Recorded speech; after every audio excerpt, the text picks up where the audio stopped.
Oh mon Dieu, mon rocher, mon bouclier. Ce projection de film, à une projection de film qui va durer près de 45 minutes et ensuite nous allons évoluer vers la biographie du conférencier. Bien entendu, juste après la projection de film, il y aura une distribution de CD en liaison avec le film qui sera présenté. Et après cela, après la biographie du conférencier, la conférence en elle-même va débuter. Le conférencier, en la personne du révérend Théophile Soukoro-Ouaza, va prendre la parole et il va délivrer le message qu'il a. Et ensuite, après cela, oui, nous allons passer à une étape de questions-réponses. Nous allons, quand le moment sera arrivé, indiquer la manière dont l'étape de questions-réponses sera conduite. Et après cela, nous allons nous acheminer vers la fin de notre programme aux alentours de 20h. Amen. Donc, je vais demander, il est actuellement 1960, la Côte d'Ivoire est indépendante. Félix Houphouët-Boigny est le premier président de la République de Côte d'Ivoire. Durant 33 ans de son règne, bref du message que nous avons vu tout à l'heure.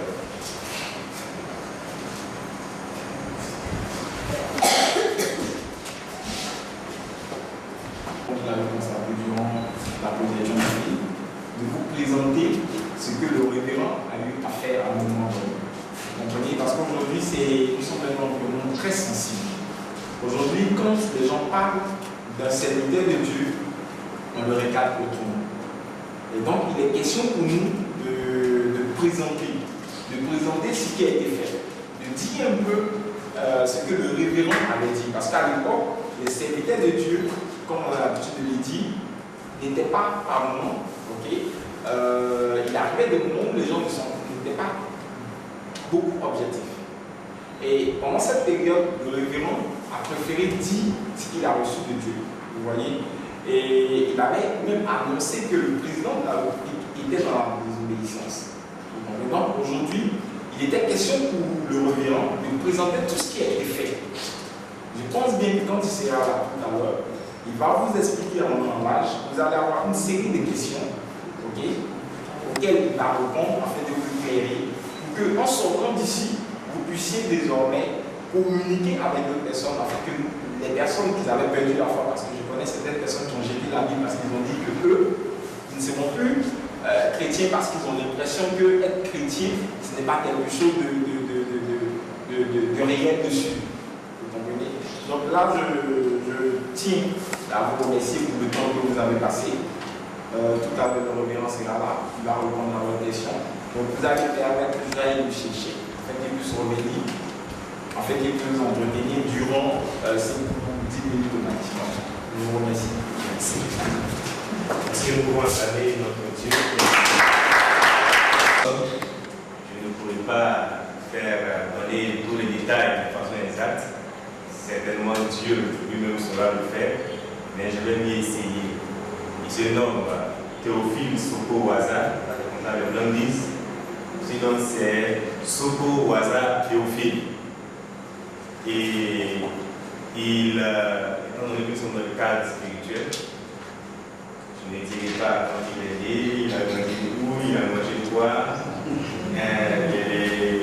Non, je saute cette partie et je dis qu'il est le révérend Théophile Soukoro-Ouaza. Je parle de révérend pour entrer dans le contexte contextualisé. Et bien aimé, il a franchi le pas de l'acceptation de Christ comme Seigneur et Sauveur en 2001. Amen.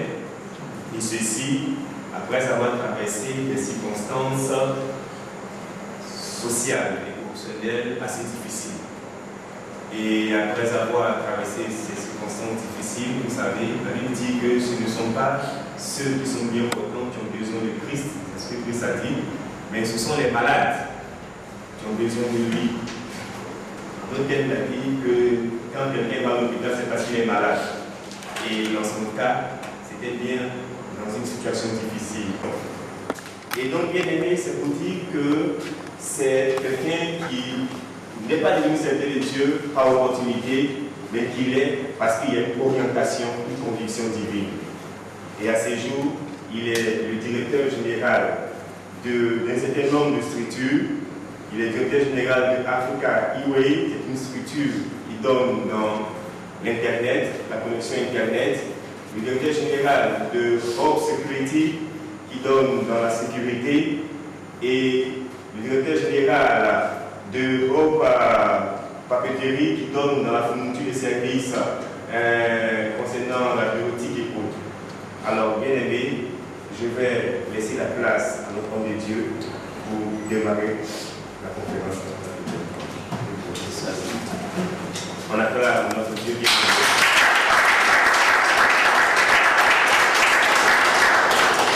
Merci beaucoup. Je voulais saluer la présence de M. Omi, le représentant du ministre des Sports. Saluer la présence de chacun de vous ici ce soir. Mes amis et frères et tout ça, que le nom du Seigneur soit béni. Vous savez, enfants de Dieu, que la Bible déclare en Ézéchiel 33 que lorsque la sentinelle voit venir l'épée, il est notre devoir manifeste d'annoncer ce que le Seigneur veut que nous annoncions.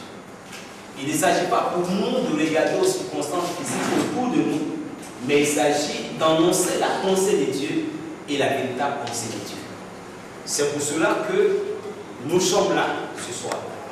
Et nous avons commencé par projeter un film documentaire, si on peut l'arrêter déjà, un film documentaire sur beaucoup de serviteurs de Dieu, de donner aux autorités, aux nouvelles autorités du pays, aux leaders politiques, aux leaders militaires, aux leaders religieux, les nouvelles paroles du Seigneur pour la suite des temps. Il est mieux pour nous d'être informés de ce que Dieu s'apprête à faire sur la Côte d'Ivoire. Et c'est pour cela que nous sommes là. Nos amis de la presse étaient tout à l'heure là, mais comme ils s'étaient patientés, on était obligé de les recevoir. Vous pouvez arrêter de les recevoir en apartheid pour pouvoir les libérer. Alors le texte que le Seigneur nous a donné pour ce soir, c'est de l'Ecclésiaste au chapitre 3, les versets 7 et 8. Ecclésiaste chapitre 3, versets 7 et 8, la Bible dit ceci: un temps pour déchirer et un temps pour coudre, un temps pour se taire et un temps pour parler, un temps pour aimer et un temps pour haïr, un temps pour la guerre et un temps pour la paix. Nous croyons qu'aujourd'hui, la Côte d'Ivoire a eu son temps de guerre. Et nous avons connu la guerre telle que le Seigneur l'avait annoncé, en disant que la crise dans laquelle nous étions allait finir par la guerre. La guerre est arrivée, la guerre est terminée, et le Seigneur est en train de nous annoncer un temps pour la paix. Mais la paix dont parle le Seigneur, ce n'est pas la paix comme nous les hommes nous voyons la paix. Parce qu'actuellement nous sommes en train de nous demander comment est-ce que nous allons parvenir à ressouder la Côte d'Ivoire pour que la paix soit véritable. Et nous savons que le Seigneur, comme il a annoncé que la solution de la crise en Côte d'Ivoire ne se trouvait pas dans les accords politiques, mais en lui Dieu, la paix aussi en Côte d'Ivoire ne se trouve pas forcément entre les mains de nos leaders, mais la paix se trouve entre les mains de Dieu. Alors c'est notre capacité à obéir et à respecter les principes de Dieu pour la paix, c'est cela qui va nous amener à avoir la véritable paix. C'est pour cela que nous sommes là ce soir pour annoncer à nos autorités à qui nous avons écrit ce que Dieu s'apprête à faire pour la Côte d'Ivoire. Enfant de Dieu, je ne veux pas vous dire des paroles flatteuses parce que ce n'est pas mon genre. Je veux vous annoncer que Dieu annonce que son épée plane toujours sur la Côte d'Ivoire. Quand Dieu dit son épée plane toujours sur la Côte d'Ivoire, ça veut dire que son jugement est encore au-dessus de la Côte d'Ivoire. Ça veut encore dire que Dieu annonce pour la Côte d'Ivoire une autre guerre plus grave, plus meurtrière que celle que nous avons déjà vécue. Ce n'est pas avec joie ou avec plaisir que nous l'annonçons, mais c'est ce que le Seigneur nous a demandé simplement d'annoncer.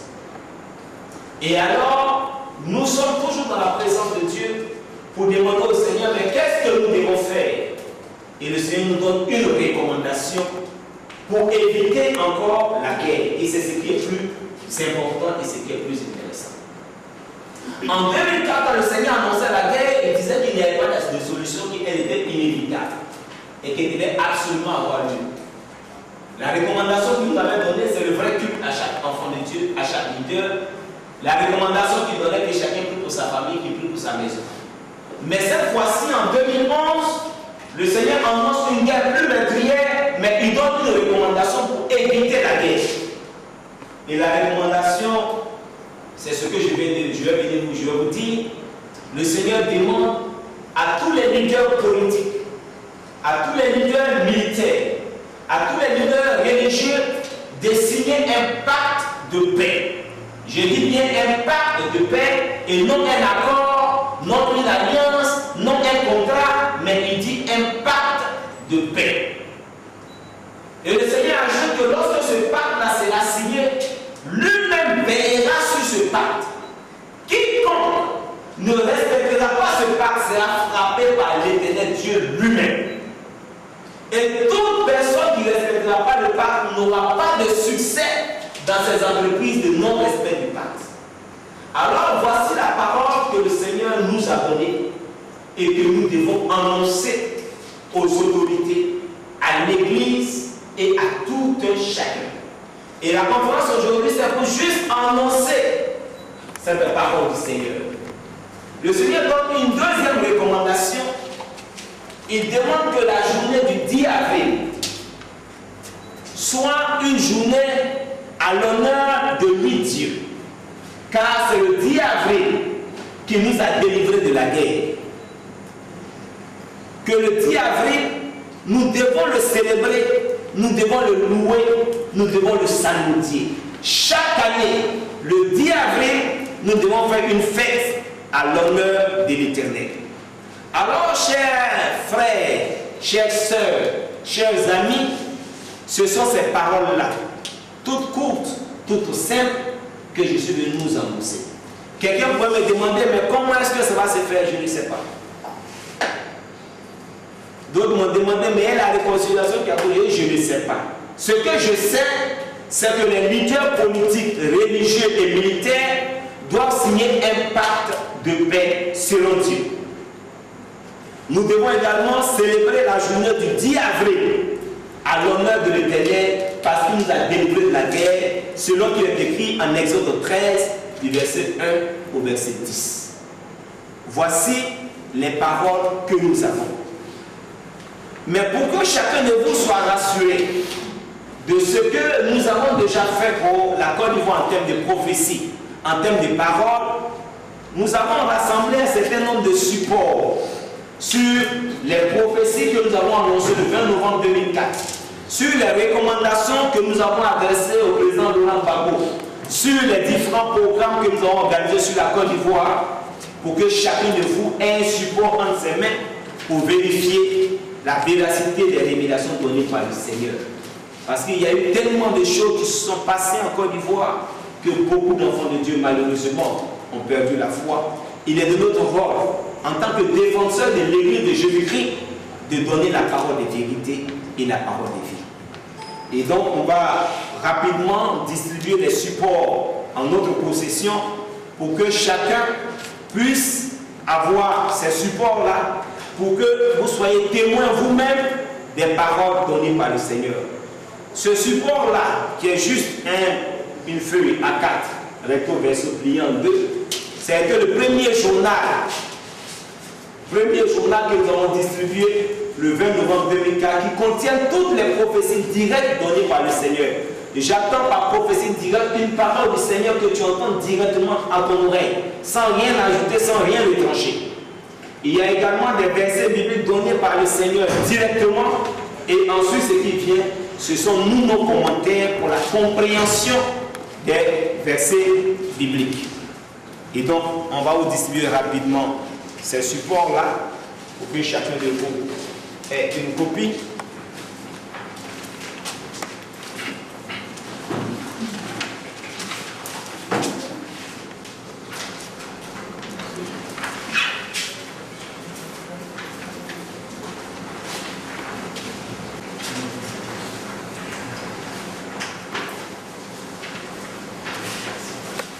ok? Ensuite,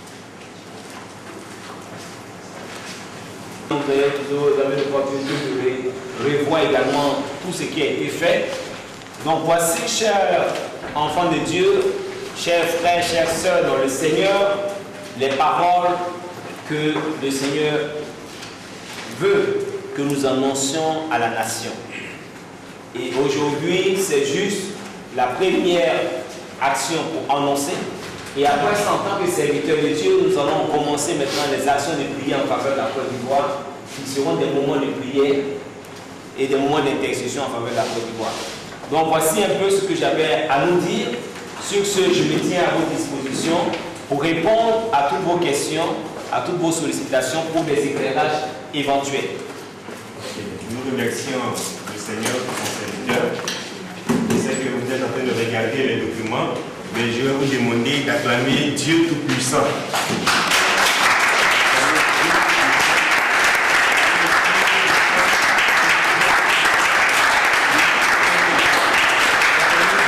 Acclamer Dieu Tout-Puissant parce que, conformément aux informations, aux révélations que Dieu a données par le canal de son serviteur depuis 2004, bien aimé, nous avons vu une certaine logique et un accomplissement dans ces informations-là. Et bien aimé, aujourd'hui, Dieu, si je synthétise ce que l'homme de Dieu a dit tout à l'heure, c'est que Dieu est un Dieu de paix. Amen. Et que si la Côte d'Ivoire veut connaître la paix, voici ce que Dieu dit. D'abord, il annonce que l'épée de Dieu plane toujours sur la Côte d'Ivoire. Et il a dit que cette épée-là était l'image qui représentait le jugement, la continuité du jugement de Dieu sur la Côte d'Ivoire. Il est entré dans certaines explications, mais c'est l'essentiel du message qu'il a donné par rapport à ce point-là. Et ensuite, il a dit que cette fois-ci, pas comme la fois dernière, il y a un mais que Dieu accompagne de ce message-là, c'est qu'il y a une certaine possibilité de pouvoir éviter ce jugement-là. Et pour ce faire, bien aimé, il faut que tous les leaders, quel que soit le bord politique, le bord militaire et le bord religieux, tous ces leaders de la Côte d'Ivoire doivent s'unir pour signer un pacte de paix. Comment ça va se faire? Dieu seul le sait et les hommes doivent trouver la sagesse et l'intelligence pour mettre cela en œuvre. Et ensuite, la deuxième recommandation, pour éviter que l'épée, symbole du jugement continu, de s'établir sur la Côte d'Ivoire, c'est que la journée du 10 avril soit dédicacée, dédiée en l'honneur du Dieu Tout-Puissant pour avoir délivré la Côte d'Ivoire de la guerre. Amen. J'ai parlé sous le contrôle du canal qui a reçu le message et je crois que nous allons maintenant passer à une série de questions-réponses. On parle de questions-réponses quand on va avoir plus d'informations, d'éléments d'éclaircies. Et je crois que, bien aimé, l'homme de Dieu est là, il va apporter ces éclaircies-là. Alors, voici comment nous allons procéder. Nous allons recueillir les questions par vague. 5 questions, 5 questions, 5 questions. Et ensuite, aux 5 premières questions, l'homme de Dieu va apporter les réponses de façon progressive. Et s'il y a d'autres questions qui sont encore sur la file d'attente, ces questions vont être recueillies pour qu'ils puissent y répondre. Et nous allons ouvrir la liste des questions maintenant. Ok, on va y aller directement. Bonsoir, chef du président. Bonsoir, chef professeur, chers parents. Je me nomme M. Léo Djibou. Et donc, ma question, c'est de savoir pourquoi est-ce que l'épée de Dieu plane sur la Côte d'Ivoire. Voilà, c'est une question. Merci. Le gouvernement va répondre directement. Bon, pour savoir pourquoi l'épée de Dieu plane toujours sur la Côte d'Ivoire, il faut revenir à ce que le Seigneur, au jugement que Dieu a prononcé contre la Côte d'Ivoire depuis le 20 novembre 2015. Et à ce jugement-là, pendant ce jugement, le Seigneur donnait un certain nombre de paroles que vous avez ici. Donc quand vous allez lire ça, par exemple, pour les autorités, il disait ceci: vous aimez le mal, quand crie à l'Éternel, ne vous le condamne pas. Il restera loin de voir que le mal que vous faites. Vous détestez le bien, vous détestez le droit et corrompez la justice. Vous bâtissez en répandant le sang et par le crime, vous rendez des jugements contre des pauvres, vous maltraitez le peuple. Contre les prophètes, les hommes de Dieu, ils égarent le peuple, les gouverneurs, les chefs. Ils prédisent la paix à qui met sous leurs dents un bon morceau. Ils déclarent la guerre à qui ne remplit pas les bouches. Les prêtres se font payer pour dispenser l'enseignement. Ils prédisent l'avenir pour l'argent et puis s'appuient sur le terre. Ils prient pour l'argent. Donc, dans ce document-là, vous allez voir, donc, en un mot, si nous voulons résumer, c'est le péché. Le péché à tous les niveaux. Voici un peu le problème de fond que nous avons encore.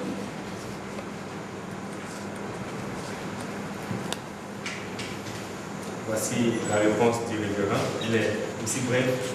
D'abord, je voudrais d'abord saluer le révérend et lui adresser les félicitations de Monsieur le ministre des Sports, M. Légré Philippe, qui me charge de représenter ici. Et donc, je voudrais saisir cette opportunité pour faire une contribution. Je suis chrétien évangélique. Contrairement à certains frères qui, dit-on, ont jeté leur Bible, je conserve toujours la mienne. Dieu a toujours parlé aux hommes et nous savons que, sous le contrôle du révérend, dans le livre de Job, Dieu parle cependant tantôt d'une manière, tantôt d'une autre. Mais la suite du verset dit: et l'on n'y prend point garde. Je voudrais aussi louer alors à cette occasion le courage du révérend, puisqu'il s'agit de lui, et de tous les autres hommes de Dieu qui ont eu à certains moments à prophétiser sur la Côte d'Ivoire.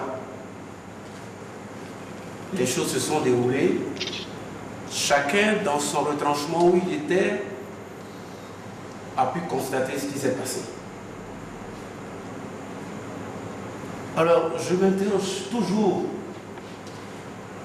de ma petite connaissance de la parole de Dieu pour savoir, mais pourquoi la Côte d'Ivoire? Est-ce que la Côte d'Ivoire est-elle cette nation dont l'iniquité est arrivée au summum? Ou alors la Côte d'Ivoire est-elle cette nation qui a pu bénéficier d'une alliance avec l'Éternel et qui ne l'aurait-elle pas respectée? Je m'interroge, frères et sœurs chrétiens.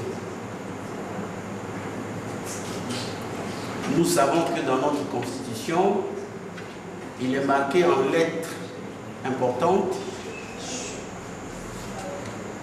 la laïcité de l'État. Ça veut dire que les autorités qui gèrent la Côte d'Ivoire autorisent toutes sortes de religions, y compris même des ordres mystiques. Pourquoi la Côte d'Ivoire? Je m'interroge. C'est pourquoi je voudrais féliciter le révérend ici présent, qui a reçu de l'Éternel Dieu, qui a tiré la sonnette d'alarme, comme l'ont fait à l'époque les Jérémie, les Isaïe. Nous avons nos Isaïe aussi, il faut les honorer.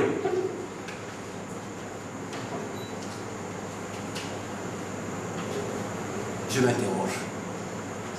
Et je souhaiterais que nous puissions nous interroger tous. Aujourd'hui, nous disons tous, surtout les chrétiens évangéliques, l'Esprit de Dieu est en nous. L'Esprit nous conduit. Est-ce que nous écoutons l'Esprit de Dieu? Est-ce que nous laissons l'Esprit de Dieu nous conduire? Il est aujourd'hui question de Laurent Gbagbo, tel que le film l'a présenté. Qu'aurions-nous fait si nous étions à la place de Laurent Gbagbo, à la place de Simone Gbagbo?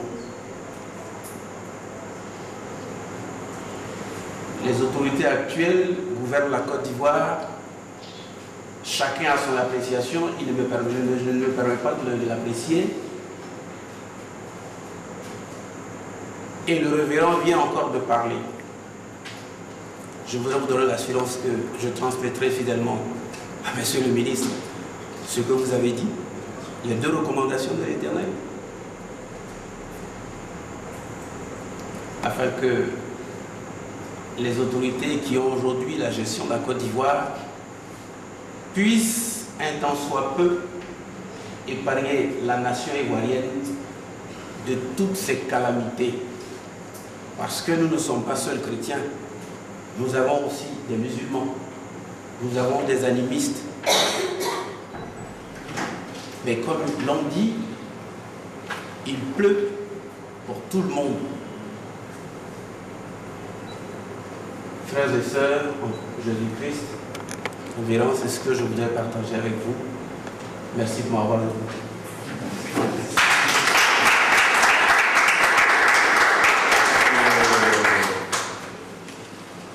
Je rebondis sur le propos du représentant du ministre et je dis que je me souviens d'un passage biblique où Dieu a envoyé son serviteur, le prophète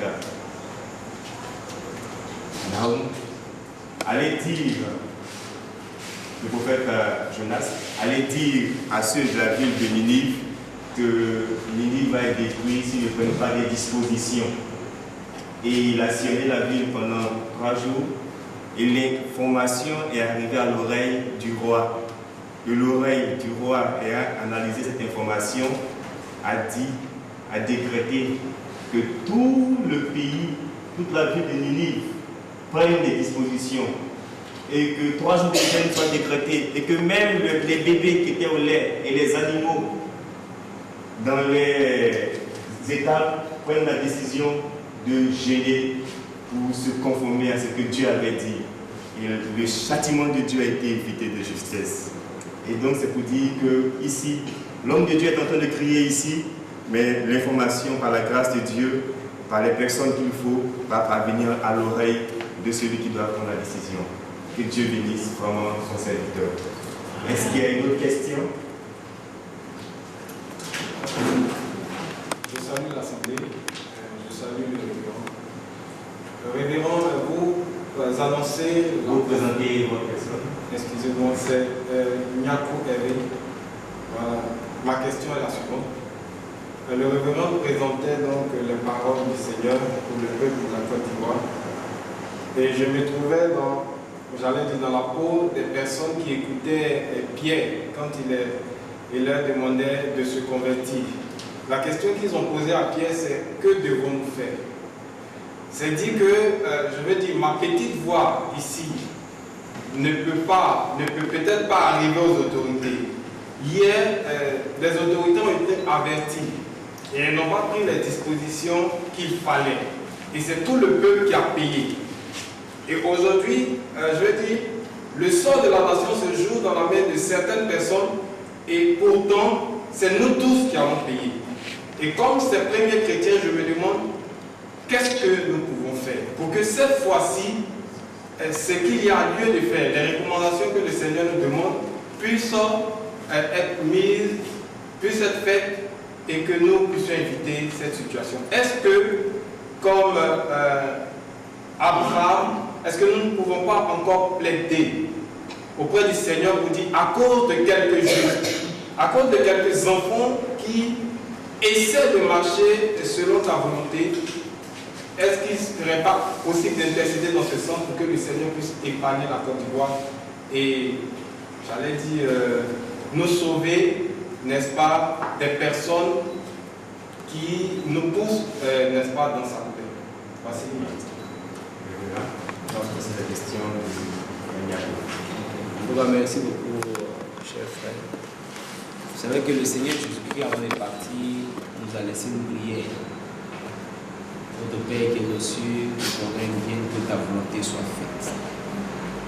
Souvent, nous avons des problèmes avec la notion de la volonté de Dieu. Parce que souvent, nous pensons que nos désirs, nos stratégies sont volonté de Dieu. Ce qui n'est généralement pas le cas. Quand le Seigneur annonce il est de notre devoir d'annoncer. S'il a donné des recommandations, nous annonçons les recommandations du Seigneur.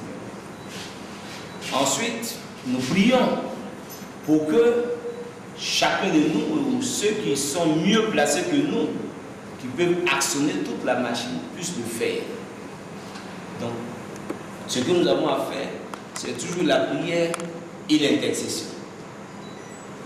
Ensuite, nous devons essayer de voir dans la prière, dans l'intercession, comment Dieu qui est aussi puissant peut amener ces autorités-là, l'Église, tous les leaders, à pouvoir pencher vers la solution de Dieu. La Bible dit en Proverbe 21 que le cœur du roi est comme un courant d'eau dans la main de Dieu. Tantôt il incline à gauche, tantôt il incline à droite. Donc Dieu est capable de l'incliner. Mais à nous maintenant de prier, de crier à Dieu et d'intercéder. Voici un peu ce que nous pouvons faire. Donc, je crois que c'est la suite de nos programmes. Aujourd'hui, c'était pour annoncer simplement, mais après cela, nous allons organiser des programmes comme nous l'avons fait par le passé pour prier et crier à Dieu. Voilà. Et comme le frère Goméné le disait tout à l'heure, le président du ministre des Sports, il va transmettre au ministre. Le ministre aussi peut-être va transmettre au premier ministre, le premier ministre va transmettre au président. Donc c'est un peu dans cette logique-là que nous sommes. Le plus important, il faut que la parole du Seigneur parvienne aux oreilles des autorités. Nous, c'est notre première mission. Et la deuxième, c'est la prière, l'intercession et le chant. Je remercie le révérend pour la conférence qu'il est en train de donner. Je voudrais poser une question. Tout à l'heure, il a donné 2 recommandations. Mais l'une, c'est que chaque 10 avril, on puisse célébrer le Seigneur. Alors ma question est de savoir pourquoi le 11 avril et le 10 avril. La réponse est toute simple parce que le Seigneur a dit avril. Ouais, je disais aux journalistes tout à l'heure que nous sommes, nous les serviteurs, nous sommes comme les gendarmes militaires. On dit lève-toi, enlève la chaise. Tu te lèves, tu enlèves la chaise. On dit lève-toi, dis 10 avril. Il me lève, il dit 10 avril. Voilà. Vous savez que Dieu voit ce que nous ne voyons pas. Donc il y a beaucoup de choses qui se passent dans la nation, nous on ne sait pas. Mais lui il sait. Il sait pourquoi il a choisi le 10 avril. Et donc nous bénissons cela. Il y avait une question ici, allez-y. Je suis Madame Yozan. Je voudrais que le révérend revienne un peu sur l'intervention du révérend le ministre qui s'interroge pourquoi la Côte d'Ivoire? Pourquoi ces paroles-là concernent la Côte d'Ivoire, rien que la Côte d'Ivoire? Est-ce que la Côte d'Ivoire est le seul pays? Il ne l'a pas dit, mais je l'ajoute. Est-ce que la Côte d'Ivoire est le seul pays qui a péché contre l'Éternel Dieu? Vous savez, chères sœurs, l'homme malheureusement a cette nature-là, que quand quelque chose lui arrive, il se demande pourquoi moi et pas les autres. Sinon, je peux te donner l'exemple du Libéria qui a passé 15 années dans la guerre, nous on était en paix, on ne s'interrogeait même pas. Il y a eu la Sierra Leone à côté, il y a eu des temps d'instabilité du Ghana, on a eu les nombreux coups d'État au Burkina, au Mali. La Côte d'Ivoire a été épargnée. On ne s'est jamais demandé pourquoi la Côte d'Ivoire a été épargnée. Maintenant, la Côte d'Ivoire, c'est le pays de Dieu, le pays de Dieu. Maintenant, quand notre tour arrive, on nous dit pourquoi nous et pas les autres? Vous comprenez? Voilà.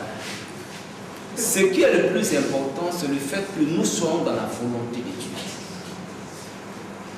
Et quand vous prenez les prophéties que le Seigneur nous a données en novembre 2004, il dit ceci, il dit la paix est une bénédiction. Ils ne sont pas dans la volonté. La paix, c'est une bénédiction de Dieu. Et donc, si aujourd'hui, nous sommes dans cette situation, c'est parce que nous ne sommes pas dans la volonté de Dieu. Donc, nous devons chercher à revenir dans la volonté de Dieu. Et cette volonté de Dieu n'est pas liée à un seul individu, c'est depuis le sommet de l'État jusqu'au peuple. Ce n'est pas lié à un parti politique ou à quoi que ce soit. C'est depuis le sommet de l'État jusqu'en bas ici. Parce que quand il y a eu la guerre en Côte d'Ivoire, tout le monde a payé. Du sommet de l'État jusqu'au peuple. Donc au jour d'aujourd'hui, pourquoi nous? c'est nous, c'est notre nation qui a un problème. C'est vraiment notre nation qui est un sérieux. Donc revenons à Dieu. La première fois, le Seigneur dit ce qu'il attend de nous, c'est le vrai culte. Bon, tu es chrétien comme moi, hein, quand le Seigneur dit vrai culte, tu sais ce que ça veut dire. Parce que nous partons à l'église, il y a beaucoup qui viennent à l'église derrière nous, on danse Alléluia, Hosanna, quand ils sortent là, c'est fini. Comprenez? Donc c'est assez profond. Quand le Seigneur dit le vrai culte, c'est assez profond. Donc revenons à Dieu. Dieu, ce n'est pas un intérêt pour le Seigneur de tuer lui là, de frapper. Ce n'est pas son intérêt. Son intérêt, c'est que nous soyons avec lui. Moi, je prends pas mon quartier à Yvou. Bon, maintenant, à 21h, 22h, ça dort. Hein. Mais avant, ce n'est pas possible. La rue Princesse est toujours là. Mais ce n'est même pas, c'est pas le même taux d'affluence. Vous comprenez? Voilà. Donc, le Seigneur a plusieurs moyens pour nous parler. Il nous a parlé. Mettons-nous en ordre de bataille par rapport à ce qu'il nous a dit. Voilà. Le pouvoir, est-ce que ça peut nous faire avancer réellement? Non. Mettons la volonté de Dieu parce que la solution est déjà là. Restons dans la solution du Seigneur. Et puis c'est tout. Il veillera sur sa parole. Oui, docteur. Sur le circulaire, l'actualité, on sait que c'est le 11 avril que le président de l'Assemblée, chef d'État, était arrêté. Et ça signifiait la délivrance de la Côte d'Ivoire. Vous avez dit que c'est le 10 avril qu'on doit manifester la joie parce que Dieu nous a évité la guerre. Donc je ne comprends pas pourquoi ce n'est pas le 11, mais c'est le 10. D'accord, ok. Le représentant du ministre est là, hein, ce sont les grandes autorités qui gèrent le pays. Vous savez, souvent à la maison, il n'y a pas à manger.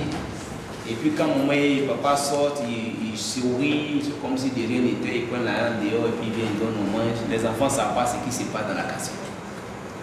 Donc nous qui sommes le peuple ici, il y a ce qu'on nous sait. Et puis eux qui sont dans le bois sacré, il y a ce qu'ils savent. Donc comme Dieu est plus que eux dans le bois sacré, il connaît la vérité. Donc je ne veux pas qu'on se limite sur ce que les hommes nous servent. Sinon ça, il y a eu beaucoup de commentaires même sur le 11 là. Non, comme on n'est pas dans leurs commentaires. Nous on est ce que Dieu dit, celui qui a la vérité.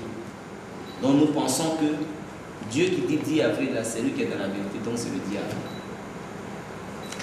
Ok. Et je crois que sur cet aspect des choses, donc c'est pratiquement l'une des dernières questions. Ajika de le reverend est là, et tout à l'heure, après cette question, vous allez passer pour qu'il efficace les CD. C'est le frère qui m'a fait pour rédiger ce plateau. J'ai une préoccupation. C'est que beaucoup ont perdu la foi pendant cet événement à cause des prophéties, des fausses prophéties. Bon, voilà encore les nouvelles recommandations. Bon, je me demande comment les autorités vont recevoir, c'est-à-dire vont encore apprendre ou recevoir ces nouvelles recommandations. Est-ce que par rapport à l'ancienne prophétie que beaucoup ont perdu la foi aujourd'hui, est-ce que maintenant il y aurait un problème parce que l'ancienne vraiment ça a été fausse. Aujourd'hui, voilà encore une autre. Est-ce que la population va recevoir ces recommandations-là? Une prophétie s'apprécie, s'examine par l'accomplissement. C'est ça. Et avec la sagesse et l'intelligence dans la prière, on peut toujours examiner les prophéties. Pour les prophéties qui ont été données et qui ne se sont pas accomplies, sur lesquelles les gens avaient mis la foi, vous allez comprendre que c'était des prophéties partisanes. Et le politique a utilisé la prophétie partisane comme un instrument de mobilisation. C'est ça. Dieu n'est pas politique, il n'est pas instrument. Et donc, ceux qui se sont appuyés sur ces prophéties, ils doivent savoir qu'eux-mêmes se sont trompés de bonne foi. Je vais vous donner un exemple. Pendant la crise, il y avait des signes. On a vu qu'un ensemble graine ici, On a vu le soleil, et puis il y avait tant autour du soleil, et puis on a vu quoi d'autre encore là? La lune. Il y a des gens qui passaient à la télé, qui commentaient, et puis nous on riait. Quand Dieu donne un signe, il donne l'interprétation du signe. Les deux vont de pair. S'il t'a donné un signe qui n'a pas d'interprétation, tais-toi. Et puis commence à te poser des questions, il y a un problème. Je te parle et tu ne m'entends pas. Tu dois commencer à te poser des questions. Parce que je suis en face de toi, je te parle et toi tu ne m'entends pas. C'est de tes sources. Donc toi tu as un problème. Dieu te donne un signe et il ne te donne pas l'interprétation du signe. Mais ils ont d'autres ont pris maintenant, ils ont mis les photos partout, ils ont commencé à danser. Oh. Quand les gens me demandent, même soleil on a vu sur le Ghana. Et soleil tu as vu, ils ont vu sur le Ghana, ils ont vu sur le Bénin, ils ont vu au Togo. Donc on reste tranquille, ça ne veut rien dire. Vous comprenez? Donc c'est un peu ça. Le problème c'est qu'on était déjà dans une crise et beaucoup ont instrumentalisé les choses pour atteindre un objectif. Vous comprenez? L'autre problème qu'on a, c'est que l'Église n'a pas de voix officielle en Côte d'Ivoire. Ça, on va en revenir là plus tard, qu'on va travailler dans le monde. L'Église n'a pas de voix officielle. Donc, à partir du moment où l'Église n'a pas de voix officielle, on ne peut pas accuser l'Église, on ne peut pas accuser quelqu'un. Au jour d'aujourd'hui, toutes les églises, ce sont des associations qui sont dirigées selon la loi de 1961. Donc vous voyez que par rapport même à nos temps aujourd'hui, on est en dépassé beaucoup de choses. Donc il y a beaucoup de choses qu'on va corriger. Ce que je peux dire à chaque enfant de Dieu, c'est quelle que soit la prophétie, Paul dit que nous prophétisons en partie. Il demande que nous examinions les prophéties pour voir si elles viennent de Dieu. Donc si tu n'as pas examiné, qui a un problème? C'est toi qui as un problème. C'est toi qui as un problème. Donc j'ai déjà choisi mon camp. Donc je force la prophétie à venir dans mon camp. Vous comprenez qu'on a un problème. On a un problème. C'est nous qui avons un problème. On a vu des choses, bon, je ne vais pas parler de tout ça, mais on a vu des choses qui ne sont pas de Dieu. Voilà. Des choses qui ne sont pas de Dieu. Moi, par exemple, je suis avec le frère Gomené, demain, le président, il m'a appelé de référent fondant prophétie pour dire que c'est moi, je suis le futur président de la Côte d'Ivoire.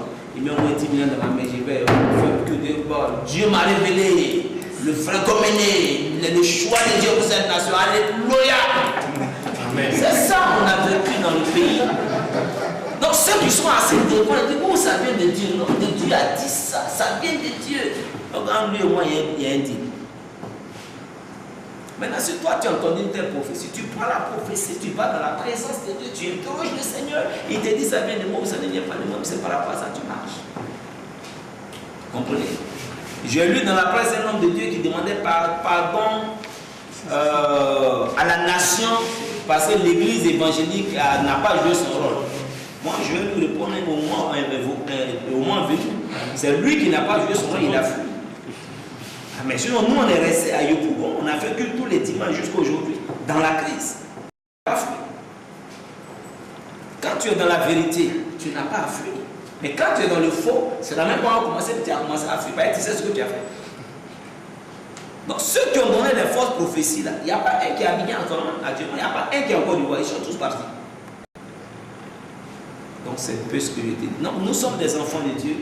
On est libre de recevoir n'importe quel type de prophétie. Prenons les prophéties, venons dans la présence de Dieu, prions pour voir si elle vient de Dieu, si elle vient. C'est qu'il ne vient pas de toi. Quand ils prennent la Bible même, là, il y a des gens qui ont pris des esprits, des démons pour dire à Jésus, mais toi tu es le fils de Dieu, il dit toi, allez, sors, ils sont. C'est nous-mêmes. Voilà. Et puis la plupart de ceux qui sont appuyés sur les prophéties, c'est des bébés spirituels. Il y a des gens qui sont encore nouveaux dans la foi. Soit les nouveaux dans la foi, soit les diapartisans. C'est les deux majorités là que nous avons. Donc voici un peu ce que je peux. Donc pour terminer, parce que pour terminer, je veux simplement nous donner des recommandations en tant qu'enfants de Dieu. Je disais à mon programme à l'Hôtel d'Ivoire que la Côte d'Ivoire soit délivrée ou pas, c'est que chacun de nous recherche la vie éternelle.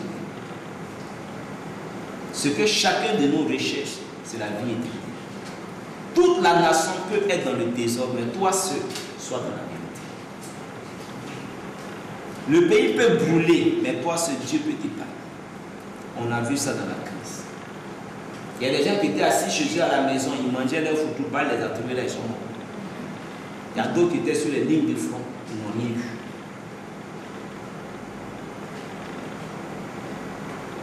Et c'est comme ça que le jugement de Dieu s'est opéré. Ce n'est pas la peine d'accuser un frère ni une sœur. On dit non, et puis lui il est LMP, lui il est RADP, puis lui il est guéri, puis lui il est Dula. Non. C'est le jugement de Dieu qui s'est abattu sur la nation. Ce n'est pas quelqu'un. Il a simplement utilisé les hommes pour faire le nettoyage. Donc ceux qui ont encore des rancœurs dans les cœurs, enlevez ça. Ils ont volé ça, c'est Dieu qui a permis. Il y a d'autres aussi, ils n'ont rien volé, ils ont volé tout le monde, lui seul, on n'a même pas touché. Moi-même, chez moi, a été pillé. Donc, le jugement aussi est chez moi. Voilà. Donc, ce qui t'est arrivé, il faut dire que c'est Dieu qui a dit que ça t'arrive. Et puis, il ne faut pas garder des rancœurs contre qui que ce soit. Dieu est juste. Il a donné à chacun de nous, selon nos comportements et nos conduites. Et donc, c'est ce qu'il faut retenir. Il y a d'autres qui ne sont même pas morts par les balles, mais il n'y a pas de médicaments, ils sont morts. D'autres sont morts par la faim. D'autres sont morts dans l'accident. En tout cas, chacun. Donc, nous recommandons simplement au Seigneur et n'accusons pas qui que ce soit. Pour ce que le Seigneur annonce pour la suite des temps, c'est la même attitude. Quel que soit le feu qui va pleuvoir sur la Côte d'Ivoire, si tu es dans la volonté de Dieu, rien ne t'arrivera. Si tu es dans la volonté de Dieu, rien ne t'arrivera. C'est parce qu'aujourd'hui en Côte d'Ivoire, chacun veut vivre comme il veut, puis Dieu n'a qu'à être avec lui. C'est notre problème qu'on a ici. On veut vivre, faire ce qu'on veut, mais Dieu n'a qu'à être avec nous quand même. C'est ça que c'est notre problème. Donc, comme je le dis souvent, Dieu est un Dieu de conditions et de conditionnalité. C'est notre capacité à respecter les conditions du Seigneur qui nous permet de prospérer avec lui. Et donc, si on ne peut pas respecter ça, on a un souci. C'est de notre rôle aussi d'annoncer la vérité, que Dieu s'apprête encore à nettoyer la Côte d'Ivoire si nous ne faisons pas ce qu'il nous demande. Ce n'est pas une question de temps. Nous tous, on a fait campagne, on a dansé, on a fait tout ça. On s'est tapé les mains, RADP, LMP, indépendant, on a fait tout ça. Mais à la fin, on a payé nous tous. Donc, que chacun de nous prenne sa vie au sérieux avec Dieu. Que chacun de nous prenne sa relation personnelle et individuelle au sérieux avec Dieu. Le reste là, c'est dans la main de Dieu. Donc voici les quelques conseils que je voulais vous donner pour terminer.